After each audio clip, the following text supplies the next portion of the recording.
നിങ്ങൾ സൺഡേ കുളിക്കാറുണ്ടോ? വെറും കുളിയല്ല, ഡീപ്പ് കുളി കുളിക്കാറുണ്ടോ? സംഭവം ഞാൻ പറഞ്ഞുതരാം. ഞാൻ കോളേജിൽ പഠിച്ച സമയത്ത് ഞാനൊരു പ്രൊഡക്റ്റീവ് ലൈഫിലോട്ട് ചുവട് വെച്ചിട്ടുണ്ടായിരുന്നു. അതിൻ്റെ ഭാഗമായി ഞാൻ എൻ്റെ റുട്ടീനിൽ ഉൾപ്പെടുത്തിയ ഒരു കാര്യമായിരുന്നു സൺഡേ ഡീപ്പ് ബാത്ത് അഥവാ സൺഡേ ഉള്ള ഡീപ്പ് കുളി.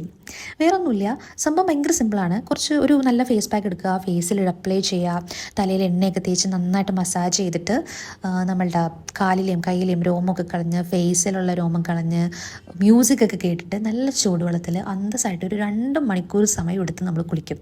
ഞാൻ കുളിക്കുമ്പോൾ പയ്യെ പയ്യെ കുളിക്കാൻ ശ്രമിക്കും കേട്ടോ. മ്യൂസിക്കൊക്കെ കേട്ട് ഭയങ്കര സ്ലോ ആയിട്ട് ചെയ്യും. അത് കഴിഞ്ഞ് നമ്മൾ കുളിച്ച് കഴിഞ്ഞ് റൂമിലോട്ട് കയറി വരുമ്പോൾ കിട്ടുന്നൊരു ഫീൽ ഉണ്ട്. അത് ഭയങ്കര ഒരു റീഫ്രഷ്മെൻ്റാണ്, ഭയങ്കര ഒരു തെറാപ്പി പോലെയായിരുന്നു എനിക്ക്. പക്ഷേ കോളേജൊക്കെ കഴിഞ്ഞ ഒരു സമയത്ത് എനിക്കൊരു മടി പിടിപെട്ടു. ആ മടിയിൽ നിന്ന് ഞാൻ ഇതുവരെയും പൂർണ്ണമായി പുറത്തോട്ട് ഇറങ്ങിയിട്ടില്ല. അപ്പോൾ വീണ്ടും ഞാൻ പ്രൊഡക്റ്റീവ് ആവാനായിട്ട് ഇപ്പോൾ ശ്രമിച്ചുകൊണ്ടിരിക്കുകയാണ് ഗൈസ്. അപ്പോൾ ഞാൻ എൻ്റെ റൊട്ടീനിൽ ആദ്യം ഉൾപ്പെടുത്തുന്ന ഒരു സാധനമാണ് ഈ ഒരു ഡീപ്പ് കുളി. അടിപൊളി സാധനമാണ് ഗൈസ്, നിങ്ങൾ ട്രൈ ചെയ്ത് നോക്കൂ. ബൈ.